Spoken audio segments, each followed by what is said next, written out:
Halo, selamat pagi anak-anak. Apakah sudah siap belajar? Hari ini kita akan belajar pelajaran tematik tema 2, bermain di lingkunganku, subtema 2, bermain di rumah teman, pembelajaran kelima. Nah, kalau gitu langsung saja yuk kita bahas materinya.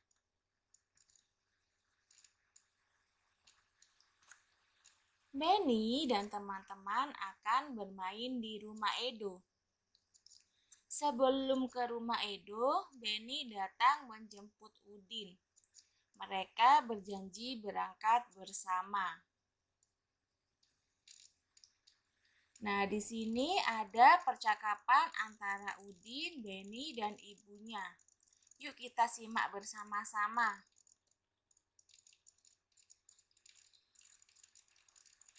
Benny datang ke rumah Udin. Benny mengetuk pintu terlebih dahulu. Selamat sore, Bu. Ibu si Udin membukakan pintu. Selamat sore juga, Benny. Silakan masuk, kata Ibu Udin. Terima kasih, Bu. Udinnya ada, Bu, tanya si Benny.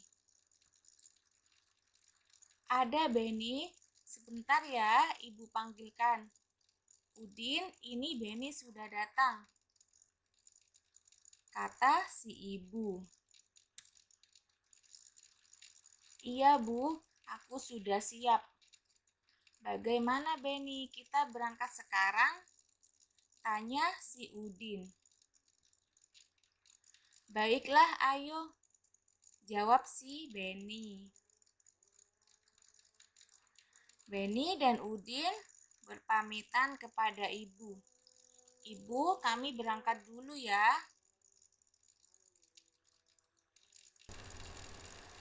Benny tidak minum dulu.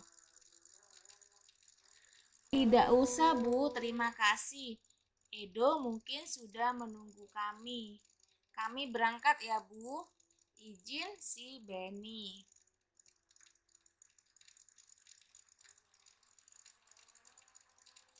Iya, Nak, hati-hati di perjalanan ya. Itu pesan ibu kepada Benny dan Udin. Lalu si Benny dan Udin berkata, "Iya, Bu." Jadi di sini Udin dan Benny ini sebelum pergi meminta izin terlebih dahulu. Jadi anak-anak kalau mau pergi bermain ke rumah teman itu harus berpamitan atau meminta izin terlebih dahulu ya. Nah, dari percakapan tadi, jawablah pertanyaan yang ada di halaman 92.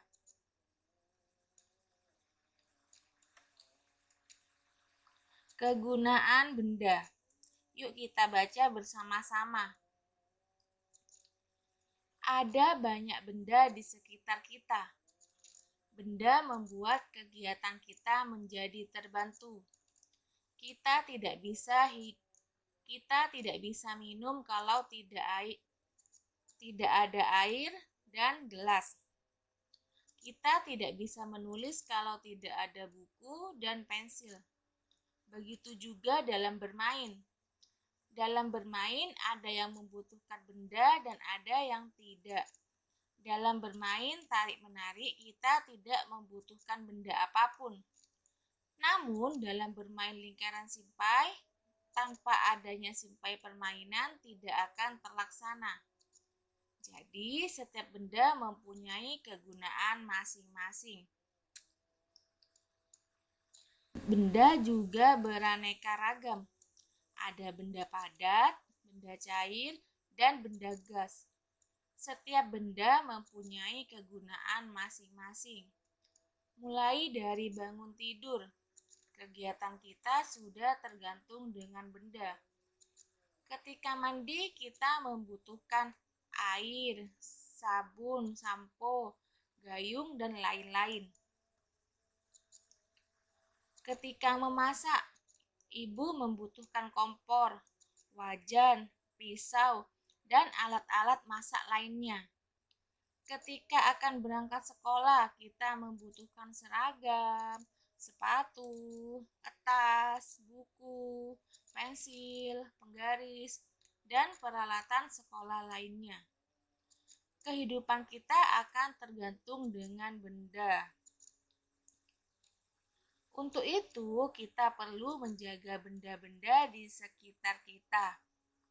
Jadi anak-anak, mari kita jaga benda-benda yang kita miliki ya. Karena benda itu memiliki kegunaan masing-masing.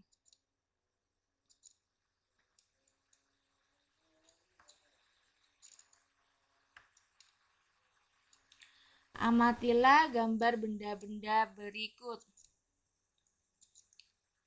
Nah, di sini ada gambar apa saja anak-anak? Iya, di sini ada gambar meja, sapu, lemari, sepatu, gelas, penggaris, kursi, minyak. Ini ada ban, ada botol, ada balon, ada tas, dan ada simpai.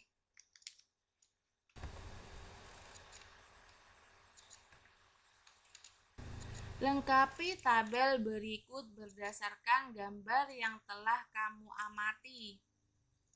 Nah, sekarang kita akan belajar benda-benda yang tadi. Nah, benda-benda yang tadi itu termasuk dalam wujud benda apa?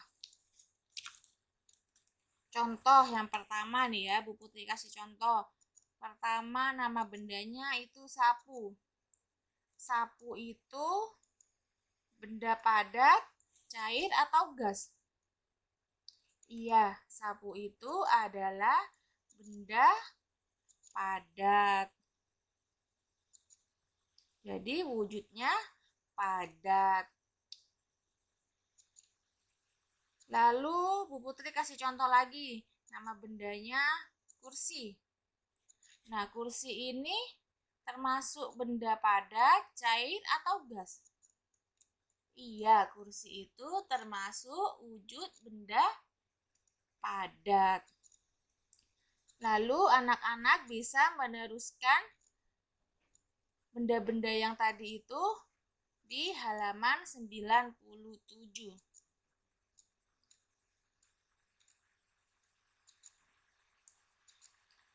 Nah, di sini ada gambar antara Benny dan teman-temannya yang sedang melambaikan tangan ke keluarga Edo. Kira-kira mereka sedang apa ya anak-anak? Iya, mereka sedang berpamitan mau pulang dari rumah si Edo.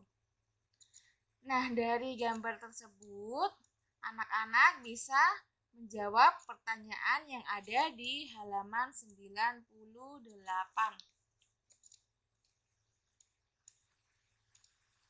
Sikap mematuhi aturan hendaknya dilakukan di mana saja. Misalnya di rumah teman. Permainan akan berlangsung tertib jika mengikuti peraturan. Saat bermain di rumah teman, sebaiknya mematuhi aturan-aturan yang ada di rumah teman kalian. Contoh ketika bermain di rumah teman. Yang pertama, meminta izin sebelum meminjam sesuatu.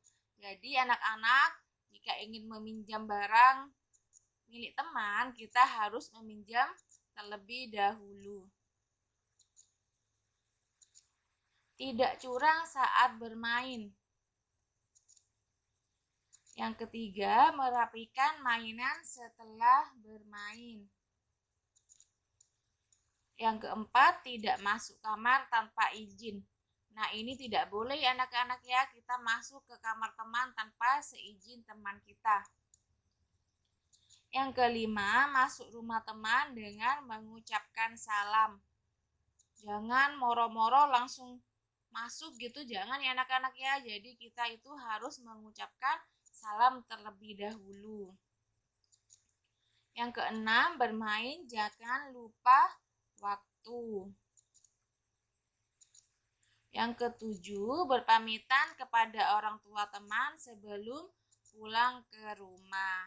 Nah, jika kalian sudah selesai bermain di rumah teman, jika mau pulang itu harus berpamitan terlebih dahulu kepada orang tua teman kita. Nah, ini adalah contoh ketika bermain di rumah teman. Manfaat menaati peraturan. Nah, ketika kita mematuhi aturan, itu ada manfaatnya juga anak-anak bagi kita. Yang pertama, hidup menjadi lebih nyaman dan teratur. Yang kedua, bermain dengan teman menjadi lebih nyaman dan menyenangkan. Yang ketiga, disenangi banyak teman. Jadi, kalau kita mematuhi aturan, nanti teman kita akan senang kepada kita. Misalnya, merapikan mainan setelah bermain. Jadi manfaatnya supaya mainannya tidak hilang, mainannya menjadi tidak cepat rusak. Nah, kebalikannya anak-anak, ada akibat tidak mematuhi peraturan. Yang pertama, dijauhi teman.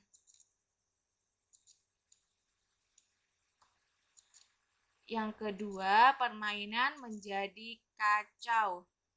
Contohnya, Dino bermain berbentengan dengan curang. Akibatnya, teman-teman Dino itu tidak mau berteman lagi dengan Dino karena Dino suka bermain curang. Jadi, kalau kita tidak mematuhi peraturan ya anak-anak ya, akibatnya banyak anak-anak. Misalnya kita bisa kena hukuman atau sanksi, itu juga akibat jika tidak mematuhi peraturan.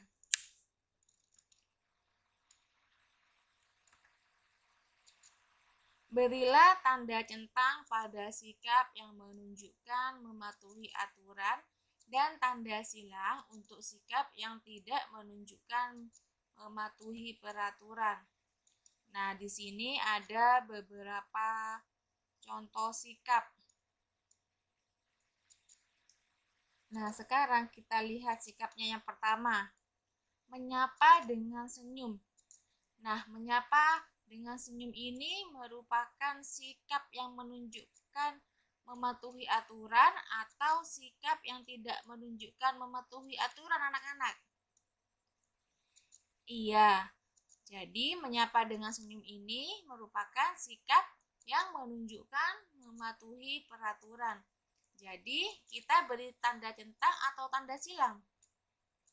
Iya, jadi kita di kolom sikap yang menunjukkan mematuhi aturan ini kita beri tanda centang. Nah, lalu untuk sikap berikutnya anak-anak bisa mengerjakan di halaman 99. Demikian anak-anak pembahasan untuk materi tematik tema 2, subtema 2, pembelajaran kelima. Semoga anak-anak memahami apa yang telah disampaikan oleh Ibu Putri. Terima kasih anak-anak. Sampai jumpa di pembelajaran selanjutnya. Tuhan memberkati.